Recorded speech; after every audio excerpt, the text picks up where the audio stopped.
Annyeonghaseyo! Welcome to Afternoona Delight, where Leah, Megan, and Amy, romance novelists, and your K-romance guides. So grab some dekboki and listen to your new favorite unnies. Hey, everybody. Hello. Hi there. So, I missed you guys. It feels like it's been a little bit. Since we've all been together. Because you guys recorded without me. Yes. Well, 2 weeks ago. Not without you meanly. No. But I'm saying like you kicked me off the pod 2 weeks ago to do the Jay Cronover interview. And then we were ready to record last week, but Megan got hit hard. Yeah. Megan was there and then she was not. So look, this is what happened. I gotta tell you guys what happened because I hadn't fully explained what happened that night. So, and you want to for everybody? Well, don't worry, it won't be. So last week, before recording, it was like Monday. We record on Wednesdays. My daughter had come down with a stomach bug, and it was bad. Let me just say, it was like a very bad stomach bug. It was like the stomach flu.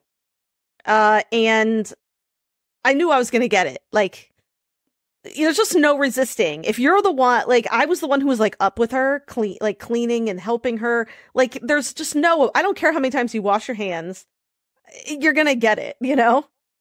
And so on Wednesday, we had a Patreon live that we were recording before we were going to record our episode. So, I was feeling bad all day and I was like, is it in my head? I don't know. But then as evening wore on, I was like, I'm not feeling good. But, you know, I was like, I'm going to sign on to Patreon Live. I hate missing it. I really enjoy it. And I want to see everyone. And I'm like, it'll take my mind off of it because maybe I'm okay. You know what I mean? Maybe it's okay. Mm-hmm. So I signed on to Patreon Live. And like I can feel like my legs shaking and like like you know that scene in Bridesmaids when they're like in the dress shop where Annie's like, I'm not sick, I'm not and sick. She's sweating. That was me. That was literally me on Patreon Live, and I was like, this is bad. Like I'm gonna die.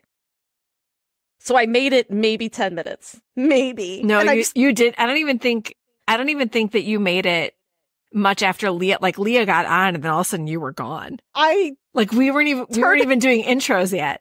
I muted myself. I turned off the camera, and then guys, I was fucking gone. Like, just so you know, I was violently sick, and I like in the bathroom, and I just yelled at my husband. I was like, sign out of the Zoom.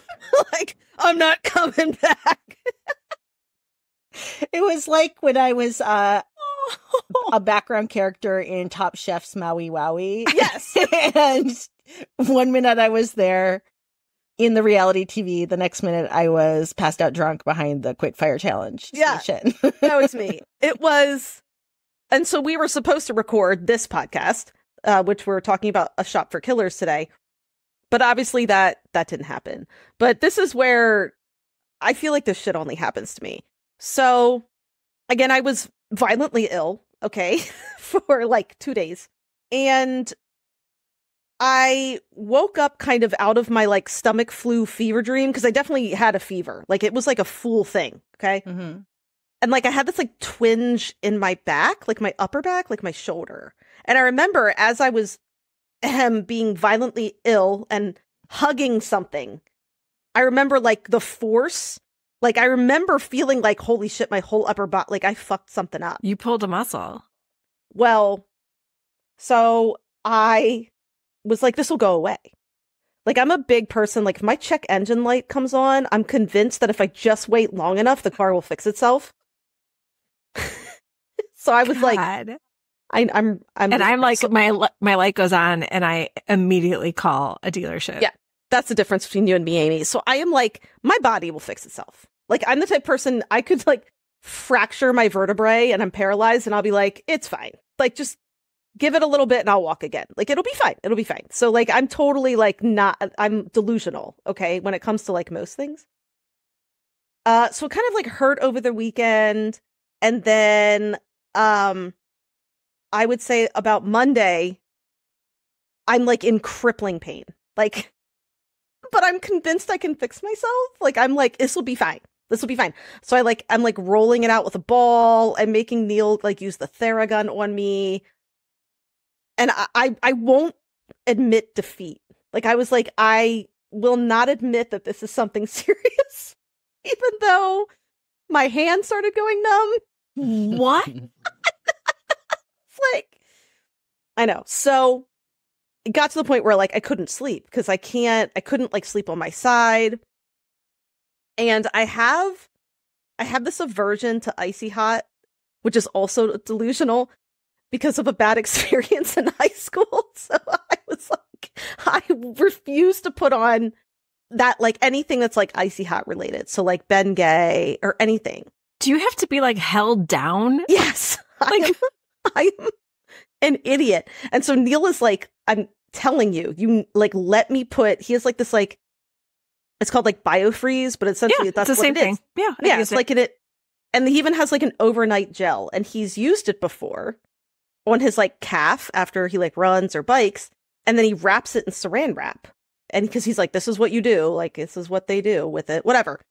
But the whole point is I made fun of him repeatedly for it. I'm like, this stinks. It's stinking up the bed. Now I'm gonna have to wash the sheets.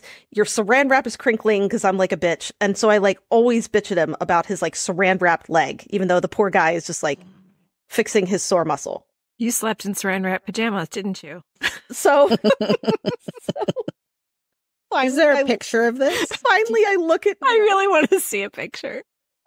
Look at Neil. I mean, I am in so much pain, guys, and I can't sleep. I mean, it's like 11 o'clock at night, and I look at him and I go, get the biofreeze and the saran wrap. I can't take it anymore. Were you like bare boobed in the saran wrap? Yeah, You have to be, right? So I'm in the bathroom. I haven't showered for 2 days because I can't really like lift my arm to like wash myself.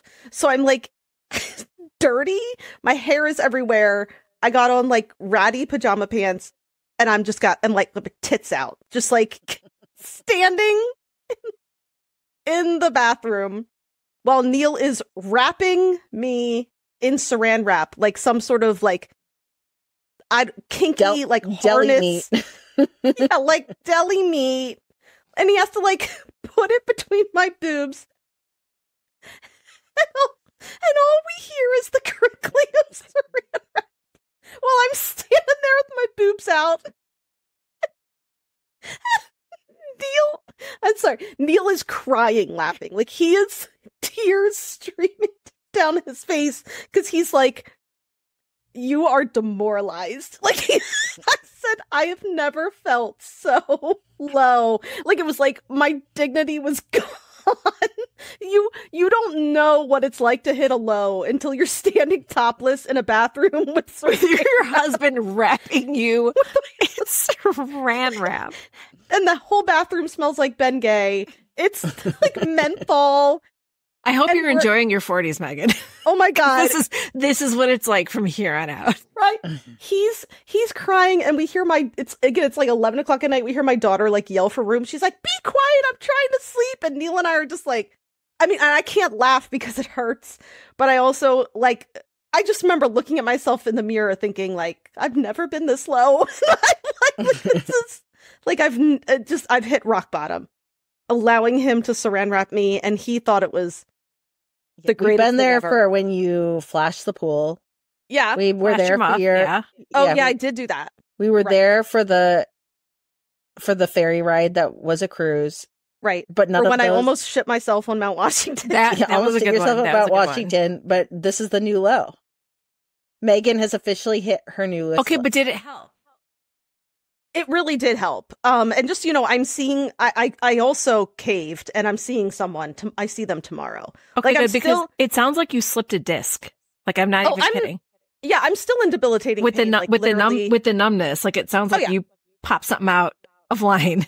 I'm a mess. Like, I'm wearing a huge heat patch right now. That's the only reason I'm like here sitting. It still hurts like this whole thing, but.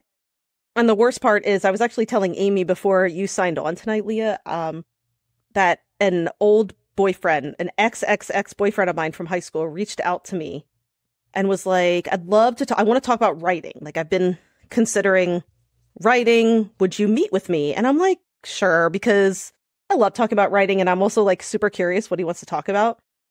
But I smell like a nursing home. So you're seeing him in person?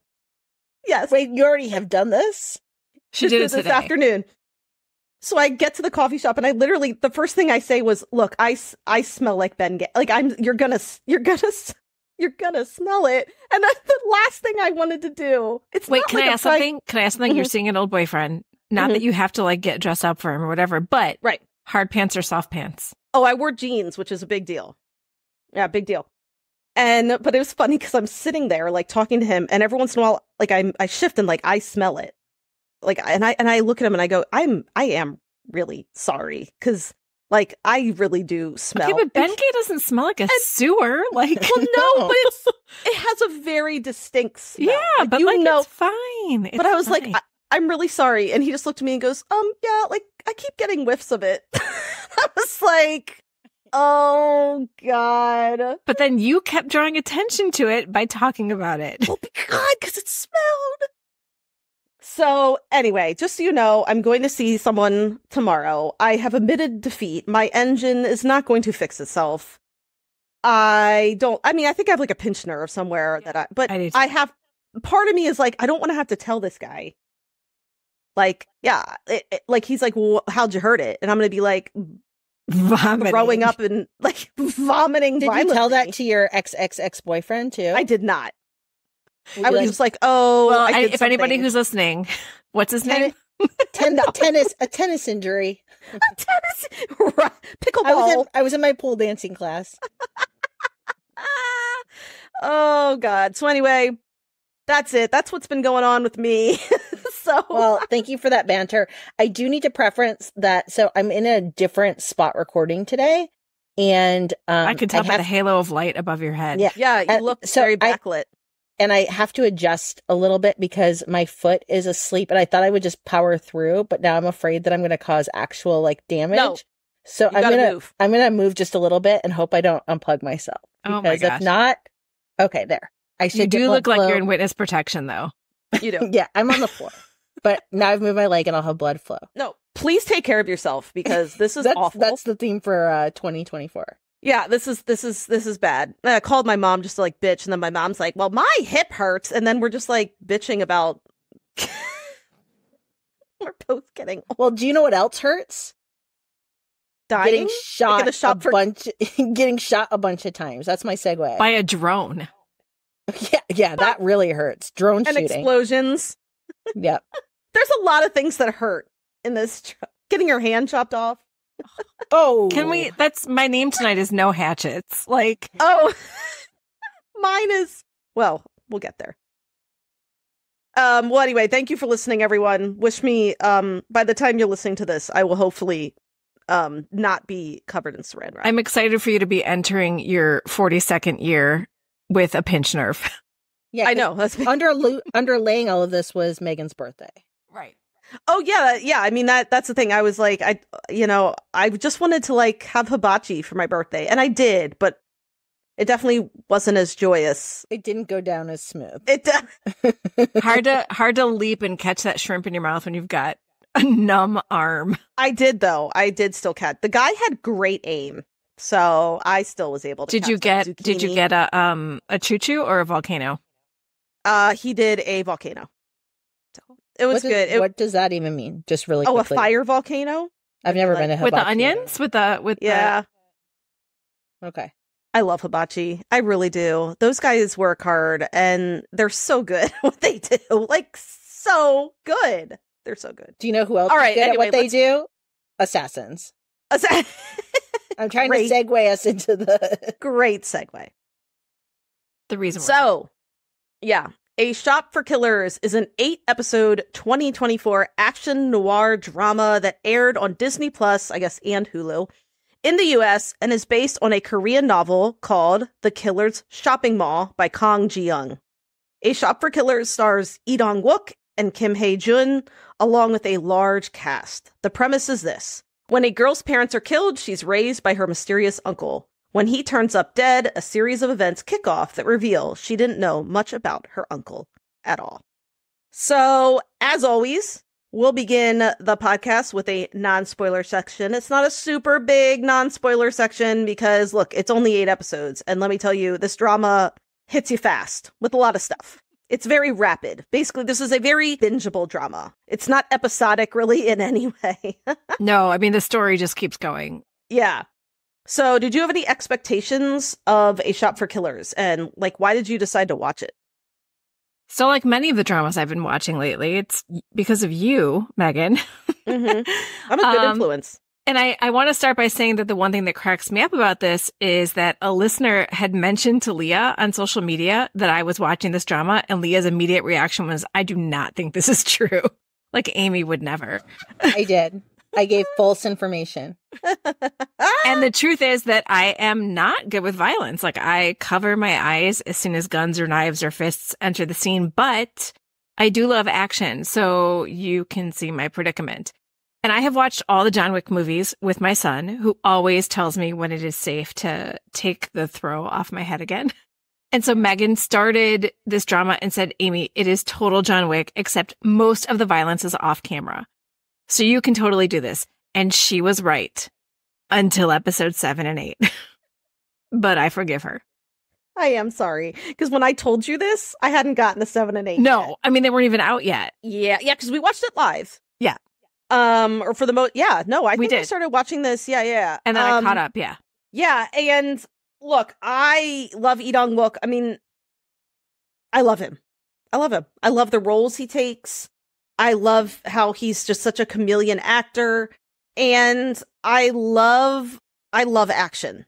And I'm like, I actually had no idea what this was about. Like, the trailer didn't.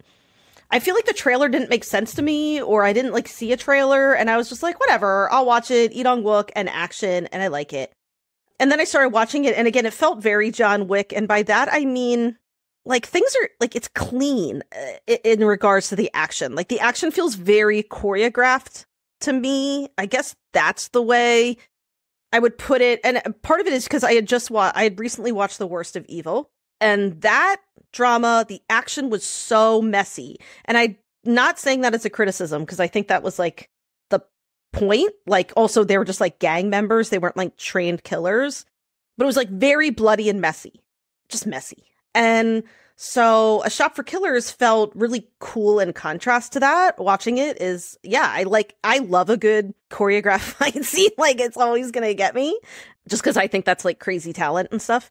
So that's why I started watching it, and I was not disappointed. Just really quick, that is what makes John Wick a really good comp, is very similar type of fight choreography, where it's just really, really well done. The way that it takes up the screen, it's just, it's really fantastic choreography. And so I watched this drama because Amy and Megan were watching this drama, and here's what I'm going to say is, What makes me surprised even hearing you both describe it is Amy seemed genuinely stunned when I was look, it's fine. I get why people would like it. I'm not criticizing it. It's just not really for me. And Amy was like, but I'm having a hard time understanding, how can we not like this? I've never seen John Wick and never want to. And you're both sitting here being well, it's John Wick-esque. And I am on record on this podcast being I respect Keanu. I respect the John Wick franchise. Mm-hmm. And I will live my entire life happy if I never see it because I don't care. For some reason, I thought you watched it. And so that's on me. I didn't think you watched it, but I don't know, from other stuff that you like, I thought you like action. Choreograph. I feel neither of you know me. If you're I feel Leah likes action. You've watched maybe not action, but you've watched other stuff that's I don't know, violent stuff. You like, sure, you liked Bad and Crazy, didn't you? She Not didn't really. watch Bad and Crazy. No, I watched Bad and Crazy, but I didn't really like. I mean, no, I told you that wasn't for me, really. So look, okay, I'm blocking this out then because I feel like I loved Bad and Crazy. I loved Bad and Crazy so much that I thought we all loved Bad and Crazy so much. Yes, I feel like nobody knows me here. I feel like I will internalize this now. I feel like I'm the middle child in this podcast as per usual.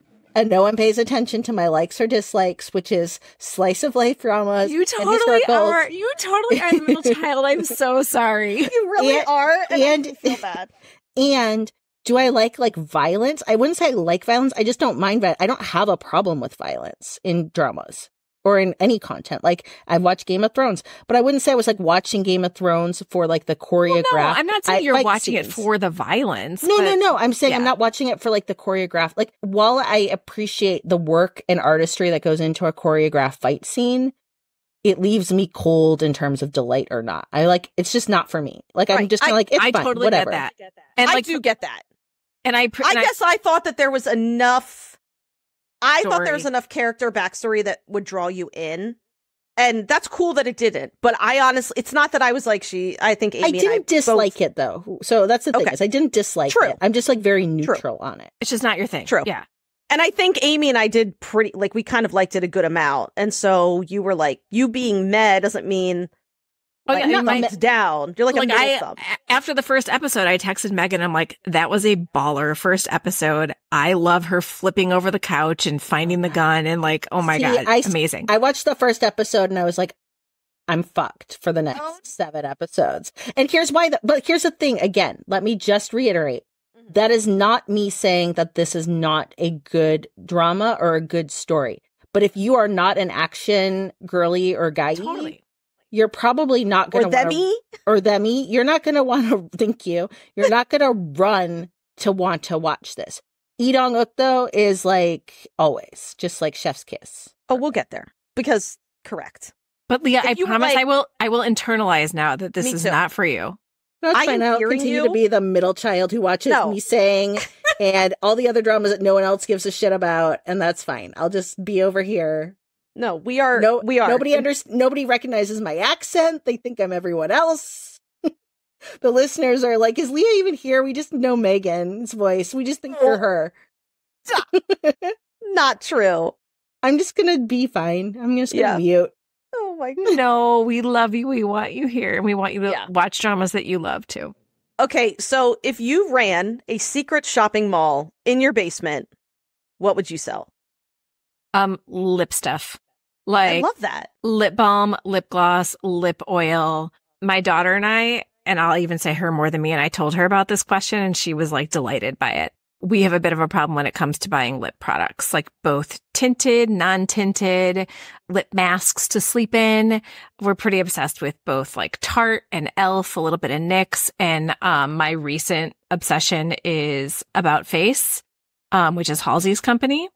Mm-hmm. And yes, I am a proud purveyor. I buy all of About Face. I love. Well, I bought one tinted lip balm, and I am freaking in love with it. Even Sydney tried it on, my daughter, and she's like, I have to buy this color. This looks amazing on me.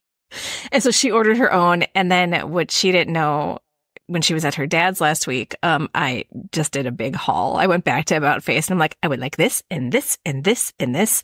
And I'm so excited, and my shipment should be coming any day. But yeah, so many lip products, and I just keep buying more. So yeah, I could have a store. So I think mine would be a food pantry, and I don't mean that that I'm so charitable. I just mean a charcuterie. My pantry is fucking ludicrous. The amount of cans and shit and seasonings and sauces that I have in there, they're going to go bad if I don't start using them. I do use them, but I do. I find expired stuff all the time in mine. Lord, the amount of shit I have in there, you can't walk in there. It's a whole walk-in pantry. You can't walk in there. There's just shit all over the floor, and it's all food. It's boxes and it's ludicrous, and probably cat treats. So if I was going to have a shopping mall in the basement, come on down. If you need hoisin sauce, I got it. Hoisin sauce. If you need hemp hearts, I probably got them. Just bring your own mason jar and fill it up. I just don't like so here's another thing. I don't know if you know this about me, but when the thing that put me off with this show too, is I just don't really like shops. Okay. I mean, fair. It made me think of like a mall, and I just like, it made me feel kind of gross. It's like, I don't know. So I'm just gonna say, like, I don't know if I would want to have like stuff in my shopping mall in my basement, because the idea of a shopping mall in my basement is like a nightmare. Right. So I guess I would just like to have like a little walk-in root cellar where I give out unsolicited advice and maybe story prompts, because those are the two things I'm good at. No, your life coaching could be in your basement. Yeah, that's awesome. I'm good at advice, and I'm good at story prompts, and I don't have a lot of knowledge of products in general to offer anyone, I don't think.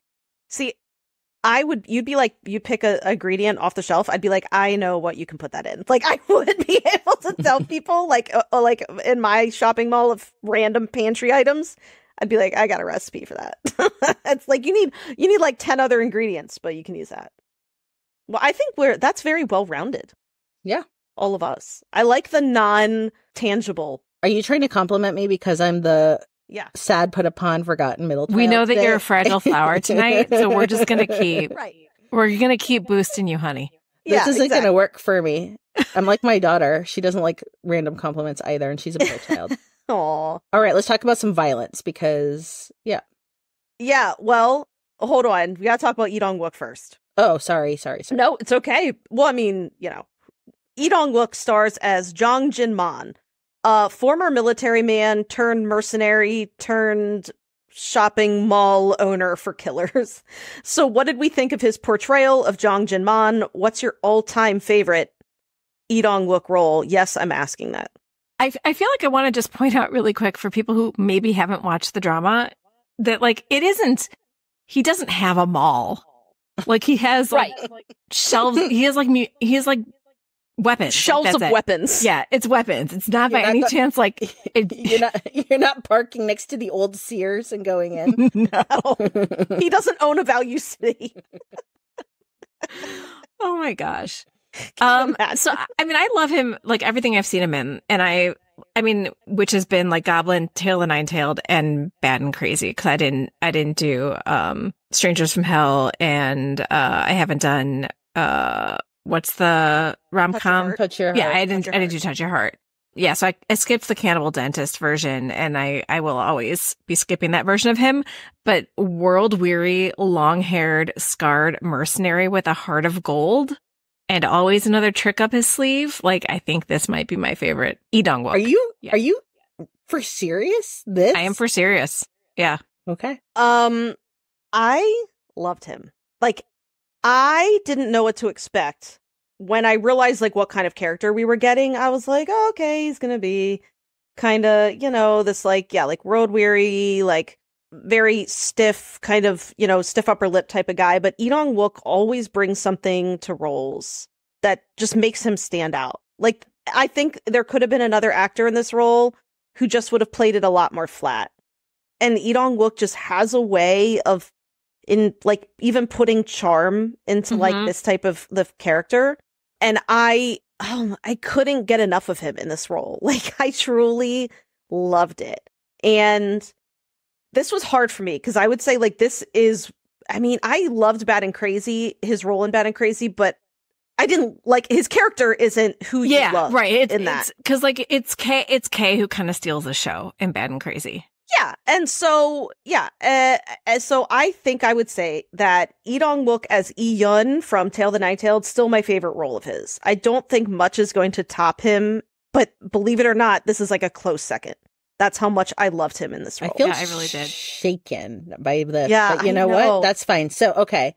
Look, I'm going to say, for me, my top favorite roles are like, it's a yin and yang. So I mean, the fact that this unseated his performance of Reaper and Goblin for Amy shakes me. So look, I'm always going to love Goblin. I'm not even like a Goblin hard stand, but his role in that was amazing. But the other one I'm going to go with, because tonight's my middle child night, is Strangers from Hell. I knew you were going to say that. He was incredible. Yeah, he was. And the fact he could be like such an uptight dentist and then a creepy like neighbor with maybe a stalker fetish, then going into like unabashed, just not even a serial killer just for business time, but just for like with the relish of being a serial killing dentist. Amazing. Pure pleasure. Yeah. Just doing it for the love, doing it for the love of the work. The love and for the love and for the meat.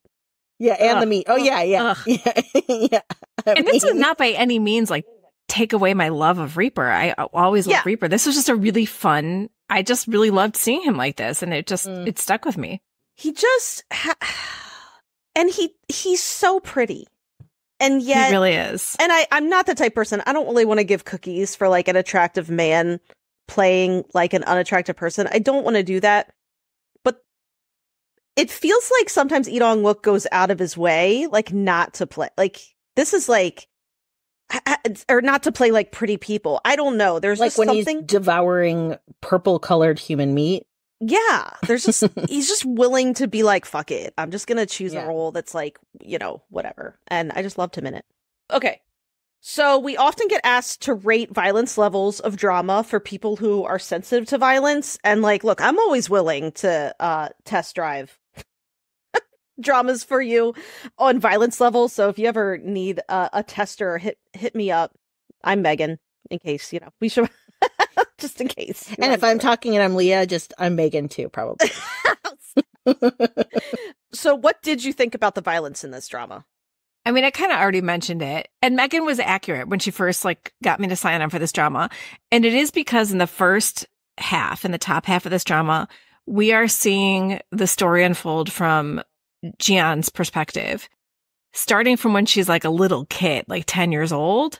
And so she was sheltered, like her uncle sheltered her from the violent things that happened. And she sheltered herself too. I mean, there's a really powerful scene in a morgue where she's able to hide from it herself. And so a lot of the early violence we hear but don't see. And then when we get to Jin-Man's perspective, things change because then we see it all.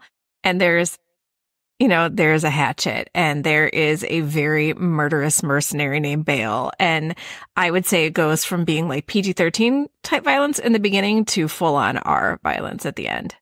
Yeah, and look, I didn't know that.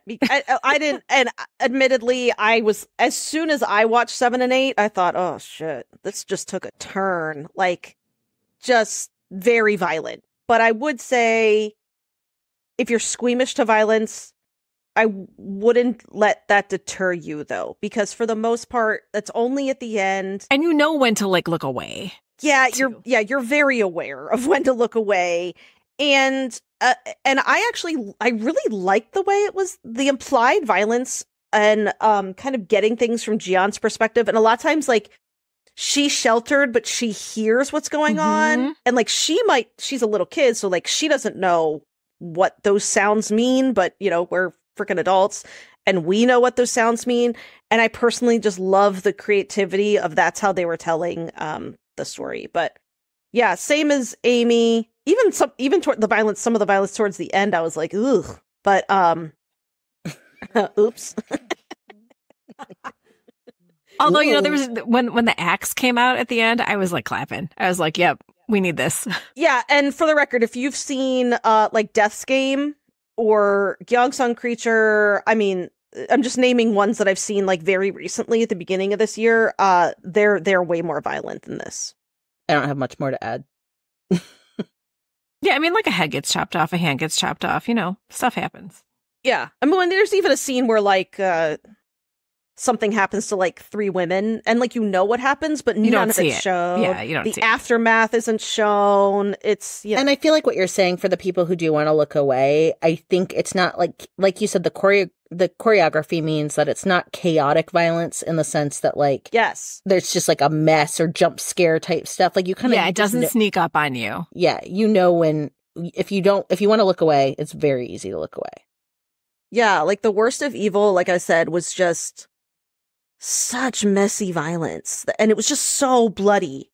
I felt like I was like watching rivers of blood watching that or drama. Sorry. And that's why this just seemed really nice in comparison. Okay, nice. And then what? It seems nice in comparison. I know. Just some light drone assassin.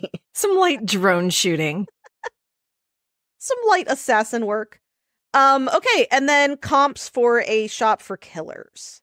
Yeah, I feel like we already mentioned Bad and Crazy with Dong Wook, but I also think that's a good comp for this as far as a lot of fighting action and really good choreographed fighting. But I will say the difference is the gore in Bad and Crazy is very minute, I would say. Like the fighting is actually played more for comedy, but not slapstick. Just like kind of like because our leads are so like cocky and sure of themselves that whenever they're beating up baddies, like, who's going to win kind of thing.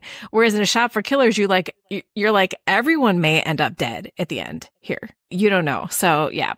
So I think if you like the action and you don't want to have to look away so much, then Bad and Crazy would be a great one. Yeah, I mean, I know I always recommend Lawless Lawyer, but for action, but I also thought that had some really great choreographed fight scenes that just felt a little bit cleaner than, say, like Violent. Mm-hmm. And I like that. I mean, I think All of Us Are Dead too, even though it's incredibly gory I wouldn't say incredibly. I don't think, yeah. I mean, it is, but it's different when, I don't know, I feel like it's different when it's zombie gore. Yeah, but there's like suspenseful action. Yes. That is done really, really well in All of Us Are Dead.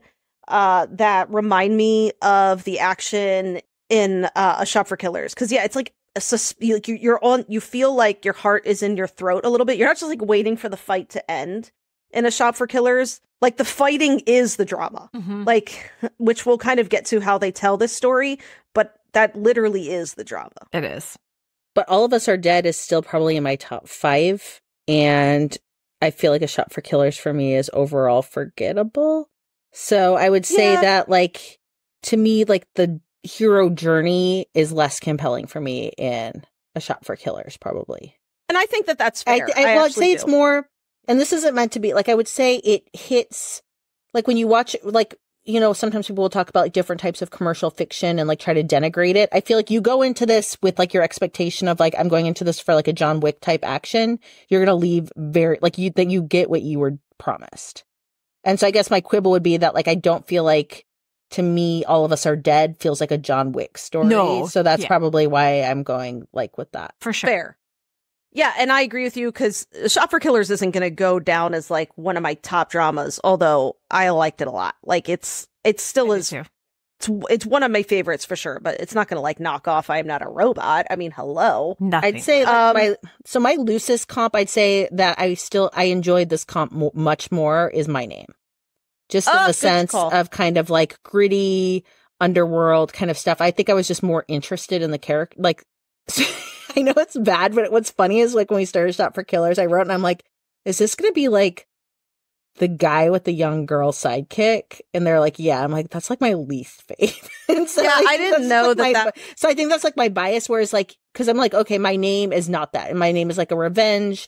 There is a lot of action in it. But it's like grittier and like revenge. So yeah, I don't know. But I'd say it's a compish type of thing. Yeah, but this is but it isn't the sidekick thing because they're not actually in it together. No, they're not. Yeah, I mean, which is probably why I liked it more than if they were in it together all the time. I probably wouldn't have liked that.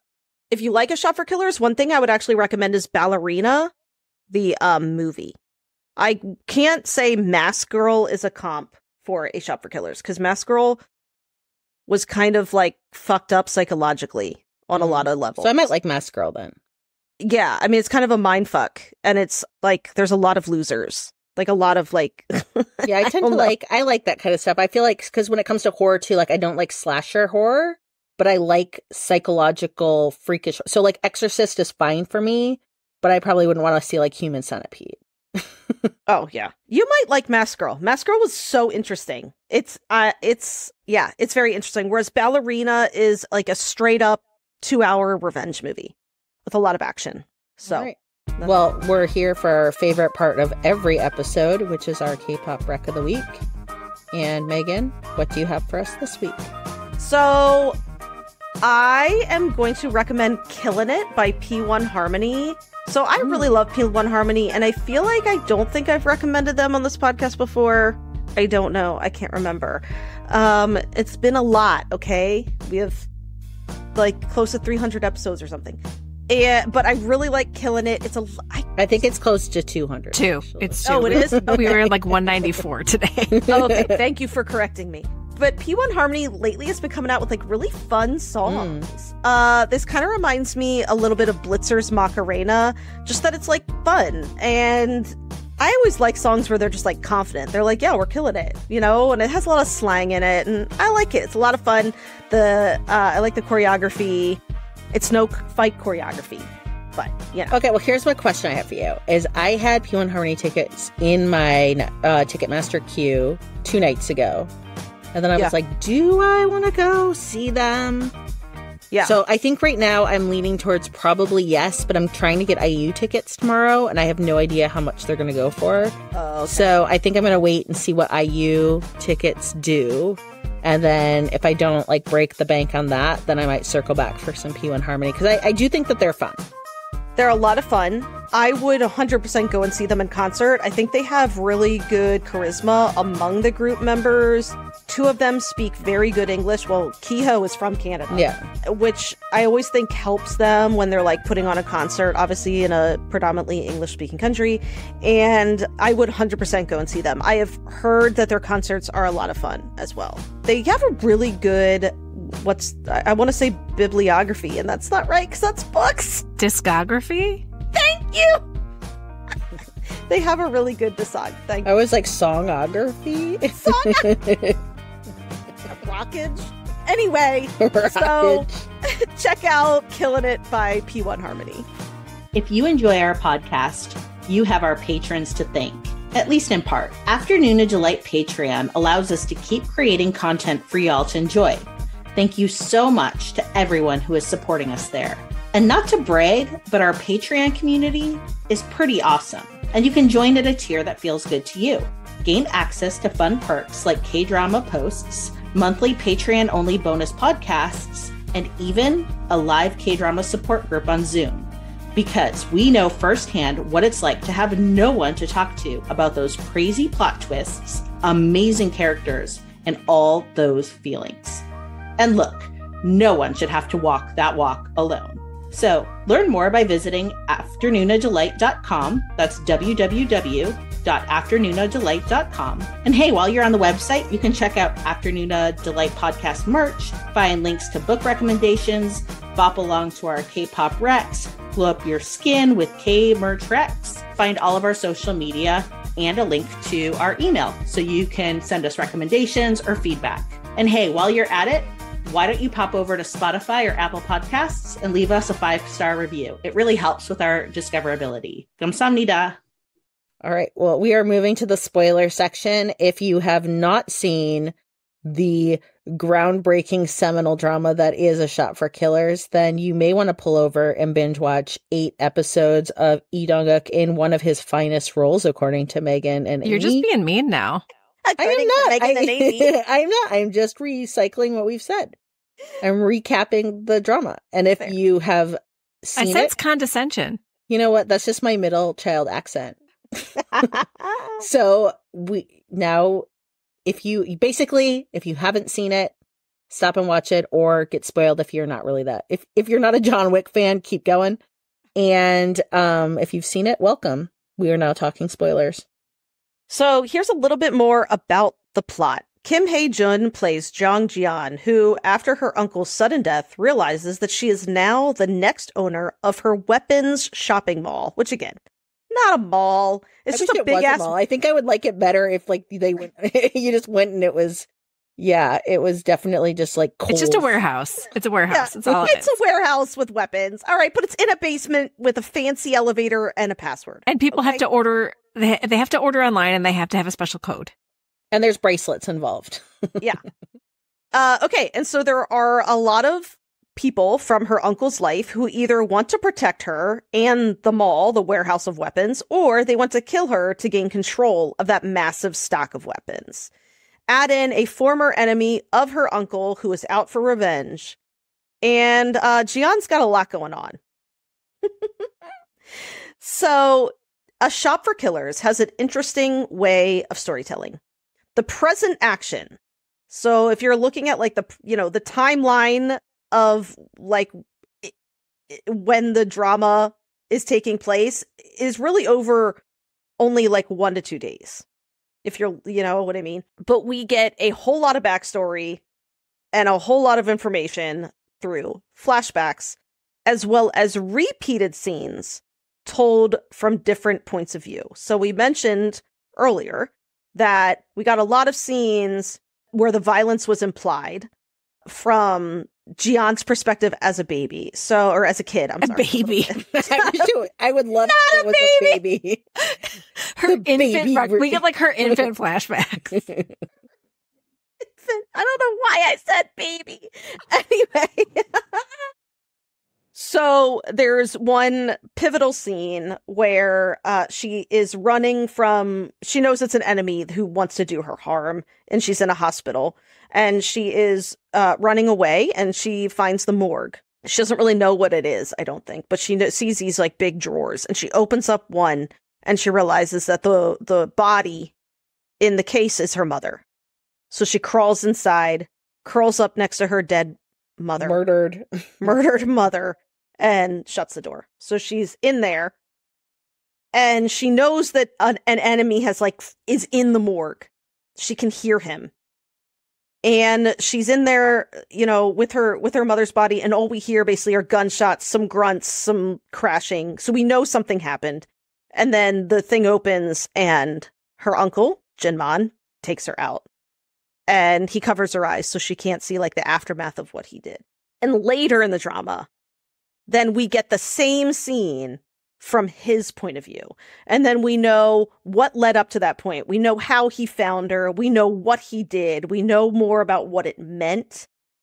So I'm just trying to give an example. If you haven't watched the drama, that's kind of what we mean. And that's done several times. And even sometimes a scene is done, even from Ji-An's point of view, but once we get more information about why she makes the choices she does, we get that scene repeated too, with like more information. It's very interesting.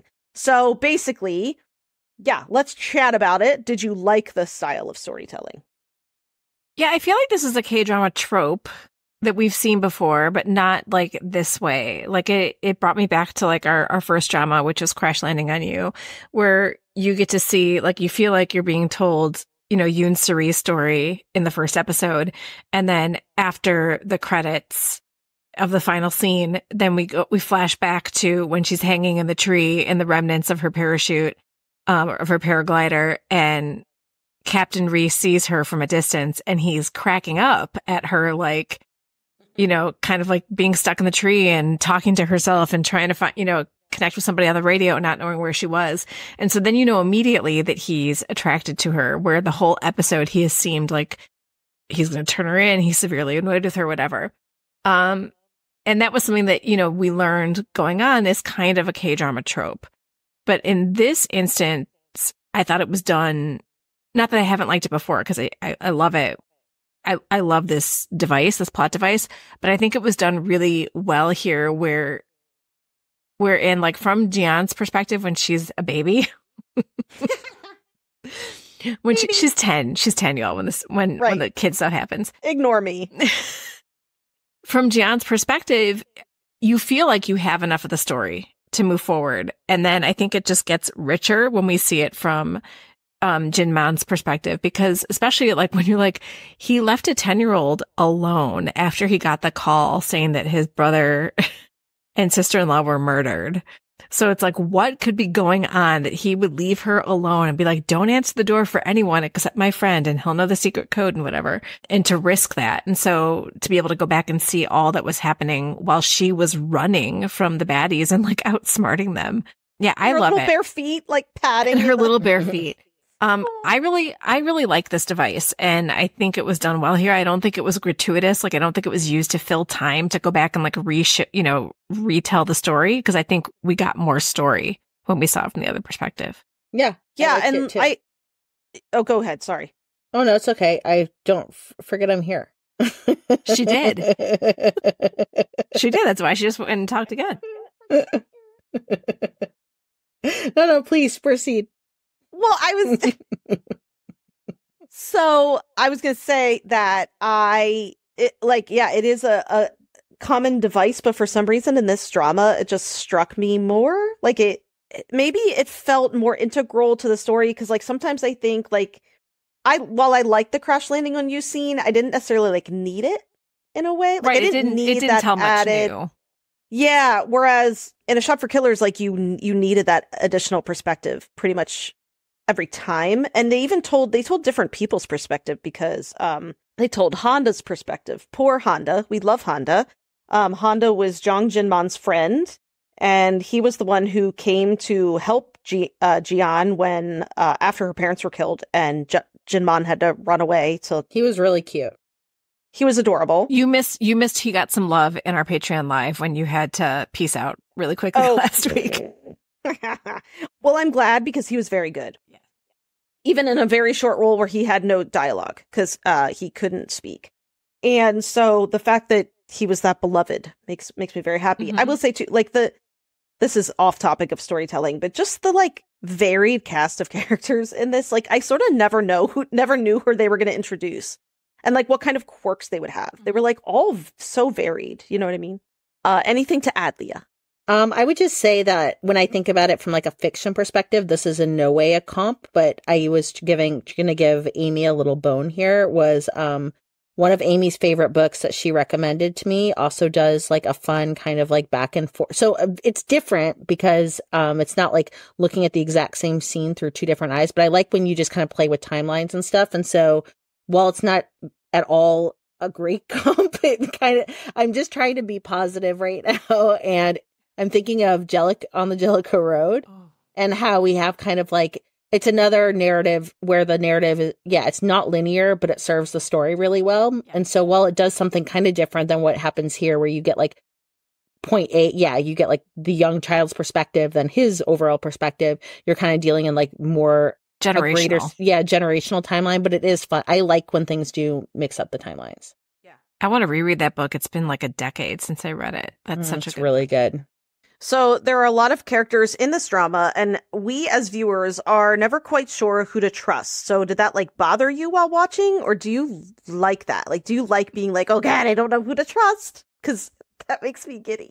So I am like the annoying person, the annoying friend, or for my kids, the annoying mom who loves the device of an unreliable narrator, but who is always trying to figure the story out so I can prove him smart. So no, it doesn't bother me, but it might bother you if you're watching something with me and I'm constantly trying to solve the puzzle. Like my kids definitely hate it about me, but I can't turn it off. And to the extent where not even just like, you know, who the characters are and are the characters reliable or trustworthy, but because we all know stories so well, I will like note a scene in the beginning of something and I'll be like, well, that's the framework of the story and I know what's going to happen. And I think I brought this up on the pod before with one of our Marvel faves, which was the last Tom Holland Spider-Man movie, Spider-Man No Way Home. Something happened in the very beginning, like in the first 10 minutes. I said, oh, this is what's going to happen in the end. And my daughter was like, fuck you, because I was totally right.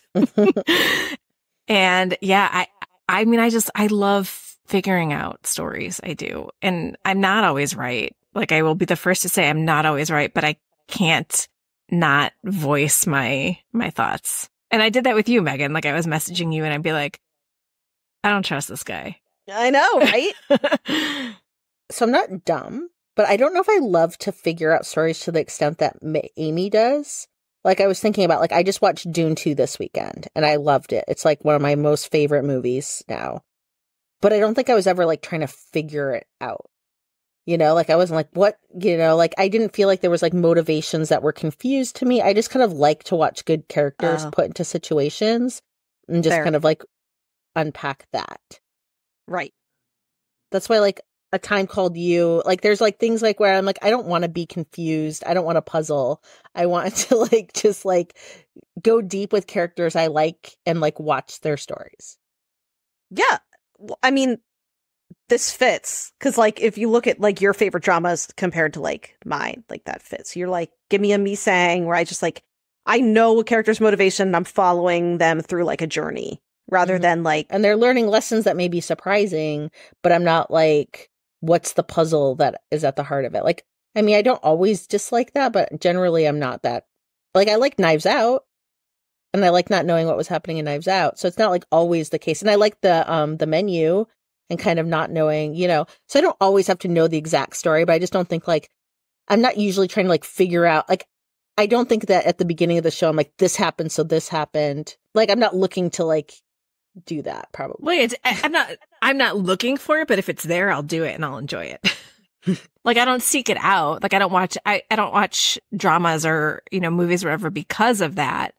But I'm immediately, like, my brain's immediately triggered in a good way when something like that happens. And I'm like, I need to be the one to solve this before the story solves it. Like, that's a very big feeling of satisfaction for me. Like, I would say if you give me a K-drama blurb and one of the lines are, they don't know who to trust, instant hook. Like a fish hook in my mouth. I'm like pull me out. I'm ready to watch it. Like, that is very much up my alley. And I think it's from like my childhood reading Agatha Christie. Like, I was a massive I read every Agatha Christie book when I was a kid. Like, my whole bookshelf was Agatha Christie.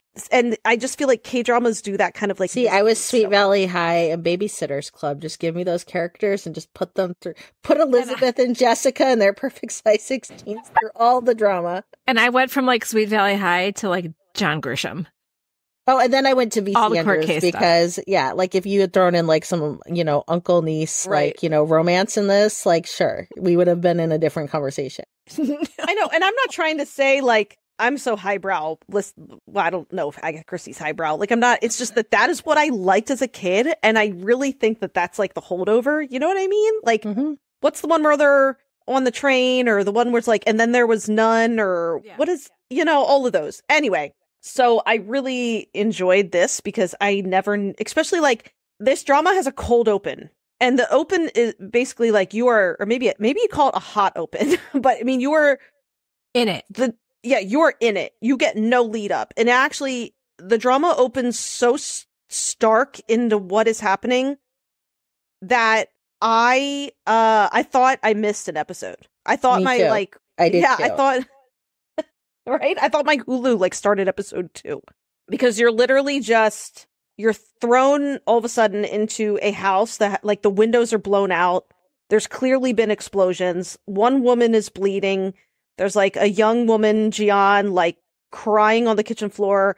There's some guy who's like sweaty in the corner, and you're like, who are these people and what happened? How did we get to this like blown out house? You know what I mean? And so I think if that unknown delights you, then it's good. For me, I'm like, oh God, I don't know.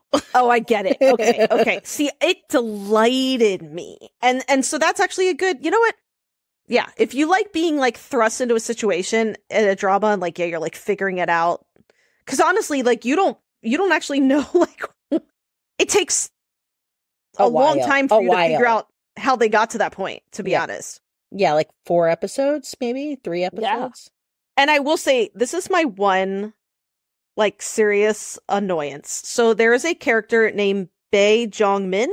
He's played by Park Ji-bin, which he's great, by the way. Him and his character are great. He is just, because I had to figure this out. Like, I'm like, where do I know this guy from? He is the little brother in Boys Over Flowers. He's John Dee's little brother in Boys Over Flowers. He's great. He's adorable. P.S. I did think he was sus from the beginning. I do want to say that. But anyway, that's not why I'm bringing him up. So I'm reading What'd you say? I didn't. I didn't in the beginning. I didn't in the beginning. I did. I was like, why does he keep coming around? This little shit. Something's going on. He's being too nice. And he's cleaning the bathroom after her uncle died there? No. Anyway, that's beside the point. So I'm reading subtitles, obviously, and it drove me fucking batty that his name was Jong-min. Bae Jong-min. So we see Jong-min on like the subtitles. But then Lee Dong-wook's character is Jeong Jin-Man. And then she's Ji-An. Ji-An. So look, if you're reading that in English, that is so frustrating.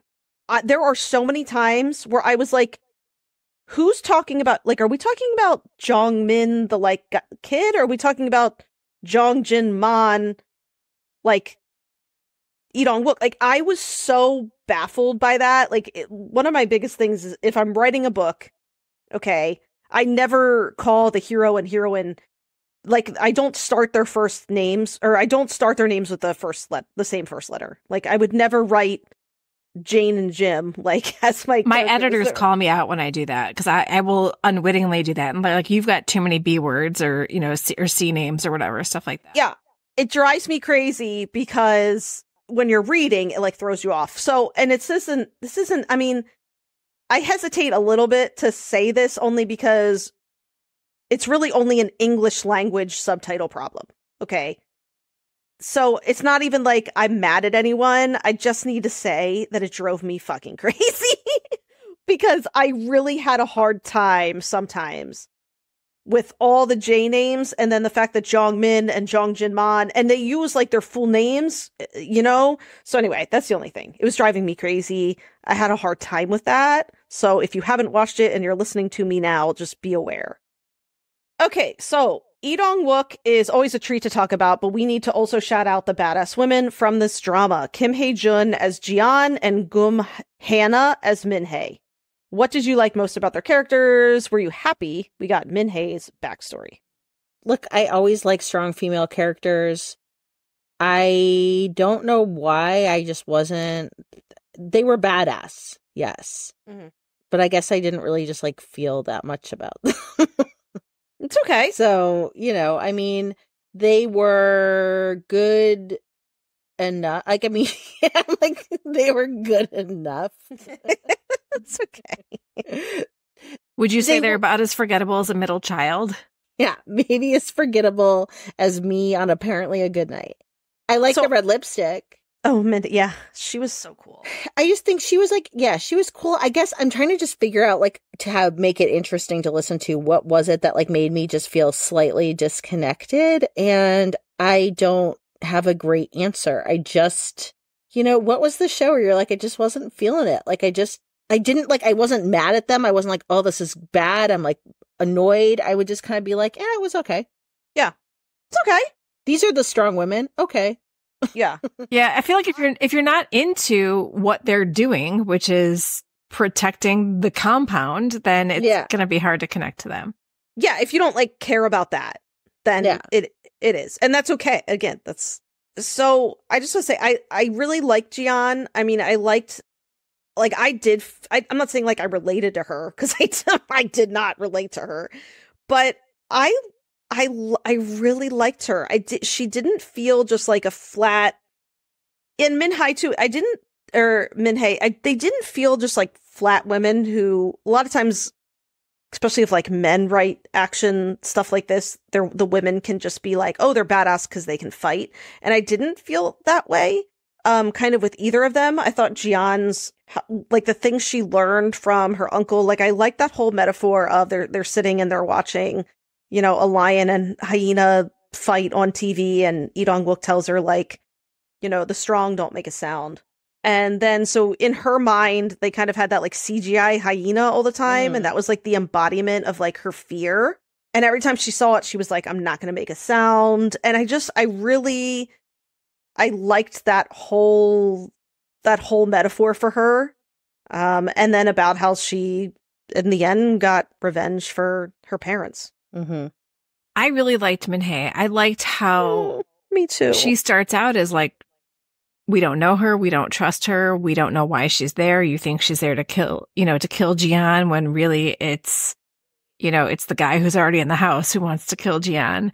And so I liked that. I liked, getting her backstory. But I really did like Ji-An's character. Like, she starts out as just totally wonderstruck, gobsmacked by what the fuck is going on. Like, somebody is in a van up on a bridge, like shooting at her in the house, and she has no idea why. And she's remembering all these things that her uncle taught her that she had no idea were actually to save her life. Yeah. And so, like, this great, like, choreographed scene. But I love, like, everything that she goes through physically in this like 24 to 48 hours while trying to grieve her uncle who she thinks is dead.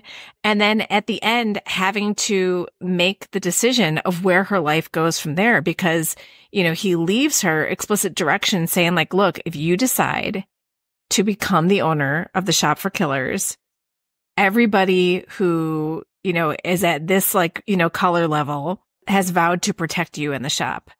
Otherwise, there is a tunnel, you know, from the warehouse that you can walk out. At the end of this tunnel is someone who will give you a new identity and take you somewhere to start, you know, to start your life over, and you never have to be this person again.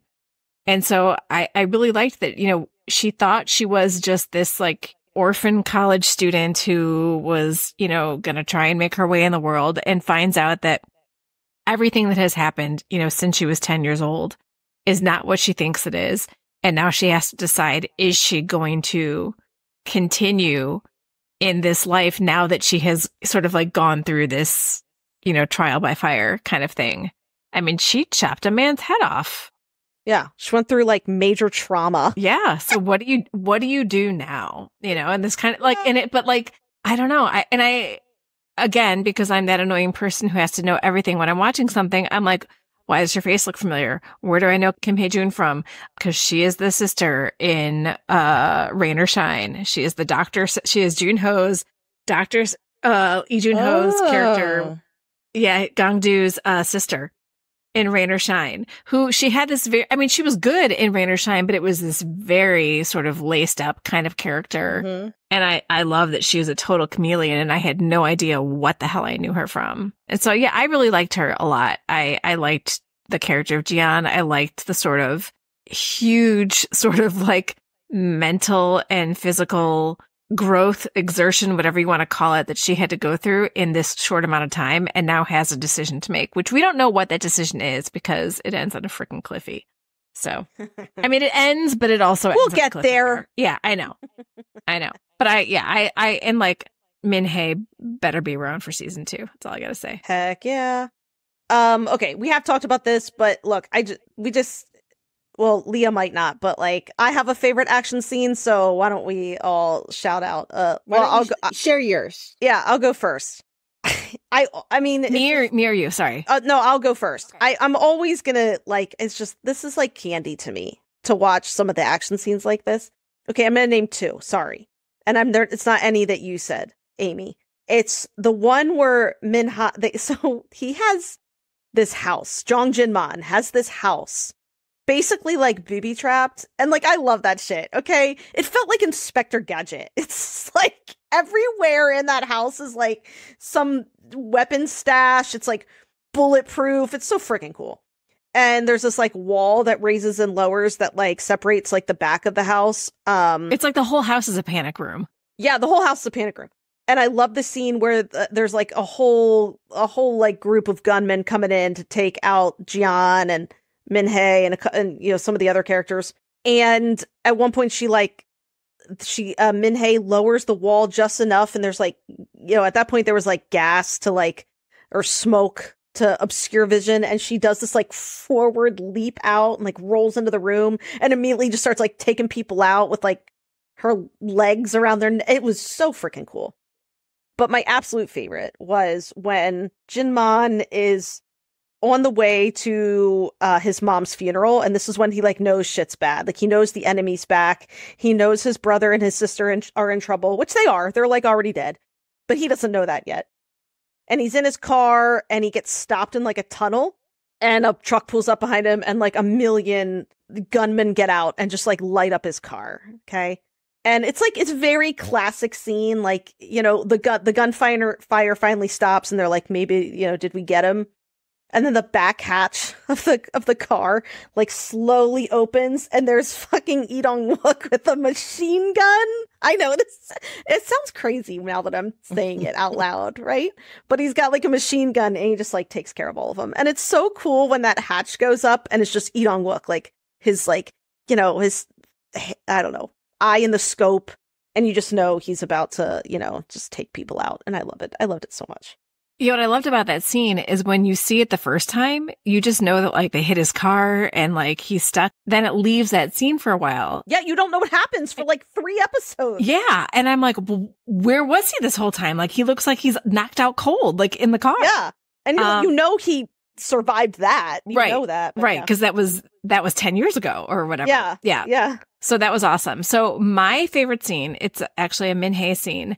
And it's the scene where all of the baddies have like made it into the warehouse and she sneaks in there. And I think she cuts the lights, right? And she's got like night vision goggles on. Mm-hmm. And she has, I think, a knife and that's it. And everybody else in there has guns. And she like takes them all out with like her acrobatics and everything like that. And to me, it reminded me of, all the action stuff that I watch at home, like anything that has like big violence in it, I watch with my son, right? So we watch all the John Wicks together and stuff like that. And we just recently watched season 2 of Reacher on Prime. Freaking love the show Reacher. And for some reason, I don't know why, like it just fit both stories. It's not the same warehouse, but the big end like fight scenes in both seasons of Reacher take place in a warehouse where he's like the only one left on his team and he's just taken out every single, like he's battered and bloodied and he takes out everybody. Yeah. And I love that they gave that scene to a woman in this. I thought it was awesome. I agree. And I've never seen Reacher, nor will I. Although I did watch Arrow with Amy, but that's different.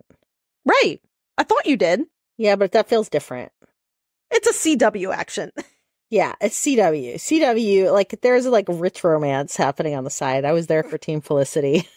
Right. I mean, there's some sexy times in Reacher, and the guy who plays Reacher, Alan Ritchson, is like ginormous, which is not usually my type, but like it's all personality. Yeah. I thought that was Jonathan Krasinski. Which one is that? No, John Krasinski is not Reacher. John Krasinski. That's Jack Ryan. Is Jack Ryan. See, it all just runs together for me. I know. Jack Ryan, Reacher. Yeah. Okay. All right. Moving on. I watch them both. Yeah. So Megan, before we get to the ending, want to posit that there is a love triangle or more like a love like train in this drama. Do you agree? Well, nobody loves the same person. Nobody loves the same. That's why it's like a train. There's like a caboose and an engine. There's no requited love. There's no requited There should have just been a Ji-Man, Ji-An love story. I'm saying it. That's all I wanted. Oh my God. Oh, gross. No, we're not adding incest to this. You wonder why we ignore you. This is why you're the middle child. Yeah.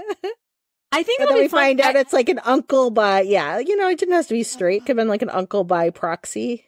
I really hope that they're not introducing this just to ignore it if we get a season 2. That's all I'm saying. Right.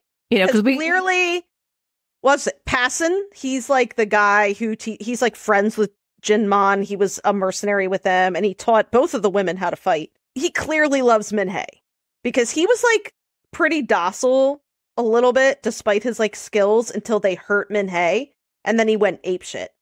And then we know Min-Hae loves Jin-Man, which who wouldn't?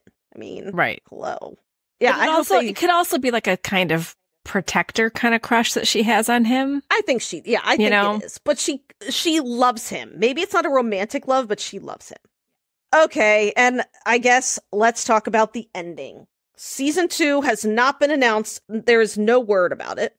But what do we think about the ending? Do we need a season 2? And look, are we seeing a trend with the open-ended dramas? Because I feel like we've gotten a few recently. On Netflix, yes. Yeah.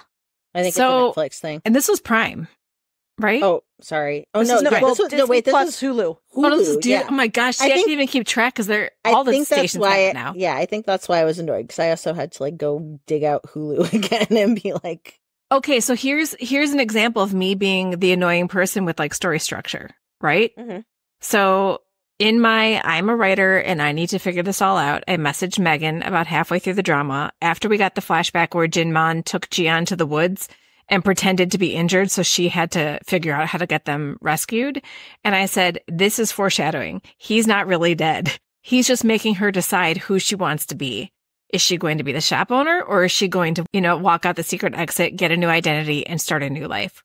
So when he showed up at the end, I was not surprised. but I also don't think the story is wrapped up. Like, where is Bail? Mm-hmm. Where was Jin-Man the whole time? Why did everyone take Bail's side over Jin-Man's? How are they safe if Bail is still out there? Is Min-Hae okay? Does she love Pasan now? Does she love Pasan now? Yeah. Like, I'm just so amazed how invested you all were. I just finished and was like, all right. Don't shame us for liking it just because you did it. I'm not shaming it. I'm just saying I'm just giving a genuine, not like a shady.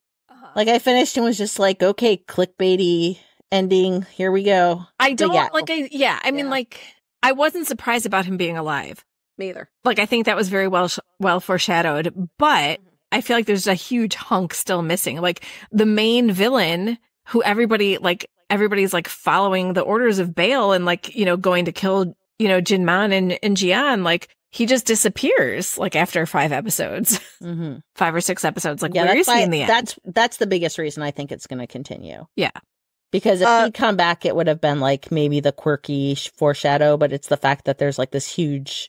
It's a hole. It's a huge hole. We don't know if Min-Hae's dead. Like, she was out, you know, she was bleeding out. She's not dead. No, I know she's not, but I'm just saying, like, there's nothing is resolved other than the fact that Ji-An is alive and so is Jin-Man. Mm-hmm. I do want to say I didn't put that together, Amy, about how he just wants her to decide who she is. I didn't put that together. That's smart. Well, you can't really force that life on someone. No. But that's quite a way to make her think about it.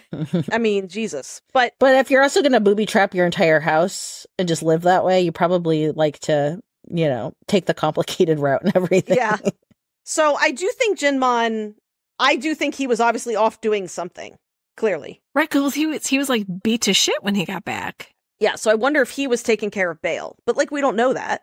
That's a total theory with no, like, he was off dealing with Bail while she was fighting. And she the rest. ID'd him in the morgue. Mm-hmm.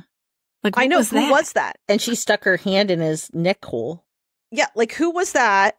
Who had the tattoo that was Mur the Help? Which, what does Mur the Help mean? Do you know? I don't know what it means. So, yeah, there's a look.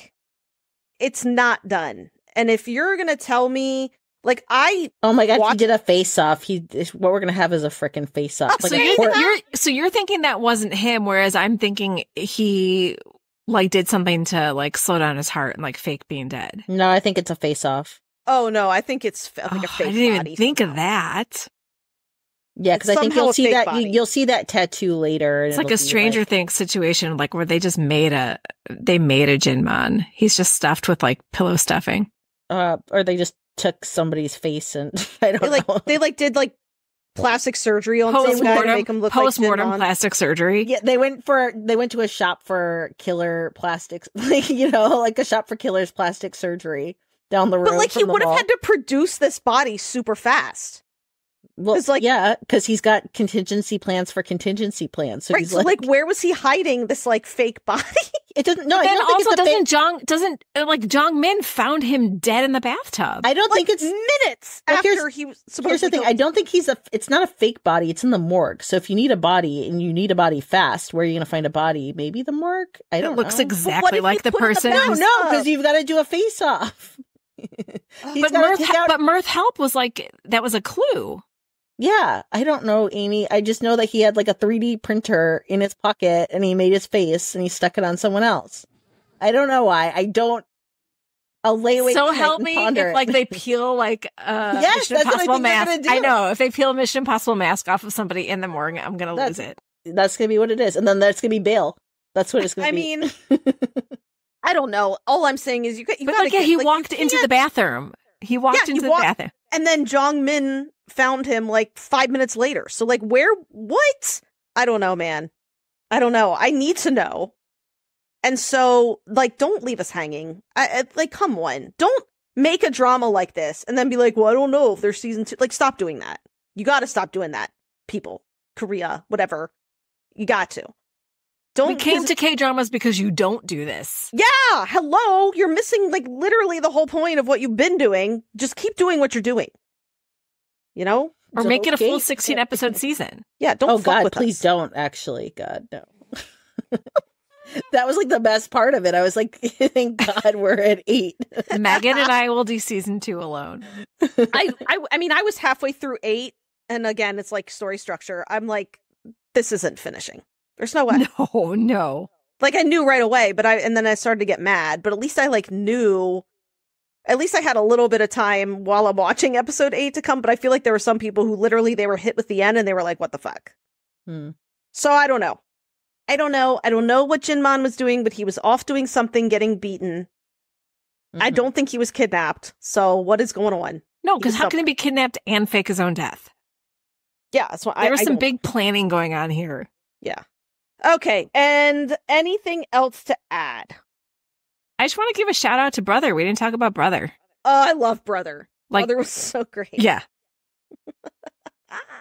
Love for Brother. Yeah. I want to give a love shout out to family photos, because that family photo really, I just felt like was like am I alone in this? This was like a pivotal part. The family photo. Yeah. Just shouting out the family photo. Oh, okay.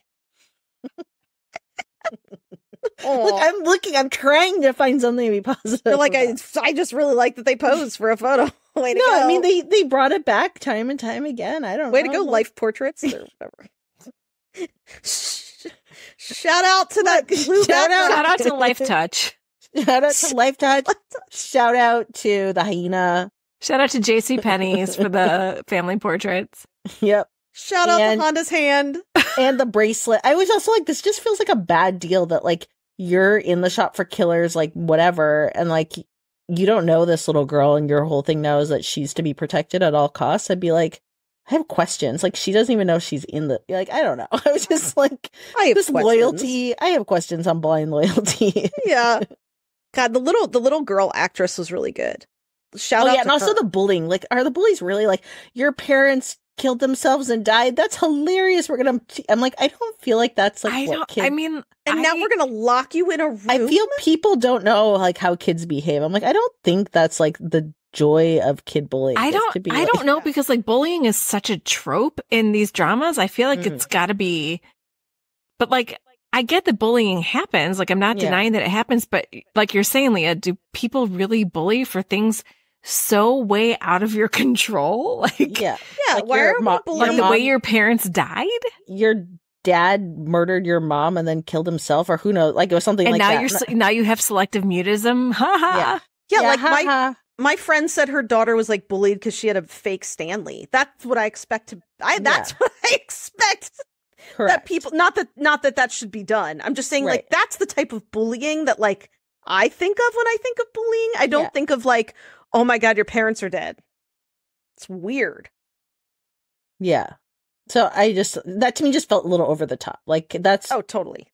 But I mean, like, again, am I just picking at hairs? Yeah. But also, like, shout out to Park Ji-bin for being able to play Boy Next Door turns complete psychopath. Oh, he was great. True. Yeah, I didn't see it coming. He was. I loved him. I started to get suspicious of him, like when he went into the basement, into the warehouse, and was like grinning from ear to ear when he saw everything. I'm like, he should not be so excited to see all this. But then when we see his backstory and like his roommate does the hacking for the baddies and then gets like shot in the head, and he's like, all right, you better clean that up. Like, I'm like, oh, so you have zero emotions or anything. Yeah. Yeah. His backstory I thought was really cool too. He's like, I'll do what I can to stay alive. But anyway, well, we were a little divided on this, but I still thought this was a really fun discussion though. And I hope people liked it. I think people, again, if you like Jack Ryan, Reacher, and John Wick, you're gonna like A Shop for Killers. This is for you. Yeah. I really do like Jack Ryan, Reacher, and John Wick. and I don't judge that. I just feel like it's just like not my thing, and someday we'll watch a drama that's my thing, and you won't like it. Someday. and you won't like it, and then what you'll do is shit on it, and then we're gonna have angry comments like my Mister, where everyone's like, God damn you guys for hating my Mister, and I keep being like, didn't I like it? I'm so confused. You're right. Everyone acted like you were invisible. Yes. Oh my God, they did. It was like I didn't exist. Guys, stop erasing Leah. I'm going to get a real complex now. Yeah, stop it. Yeah. Okay. Like, what is the word? Like, I'm the Sunbae, Megan's the Matinee. Like, what is Leah? We need to figure out who you are. She's the trainee that's been around for 7 years and she's intern a Moogie. Screw you guys. All right. On that note. Till next time. Just have 2 on Youngs. No one will notice. Annyeong. Kamsahamnida. Thank you for listening to Afternoona Delight. Where can you find us outside the pod? Head on over to afternoonadelight.com. That's AFTERNOONADELIGHT.com. You'll find links to all our social media, our book recs, K-pop and K-skincare recs, and if you want even more Afternoona Delight, because really who doesn't, you can join our Patreon, where you can choose the patron level that's right for you. Join in daily K-drama conversations, listen to bonus podcast episodes just for patrons, and participate in our monthly live K-drama support group via Zoom. We can't wait for you to be a part of the community. Until next time, annyeong!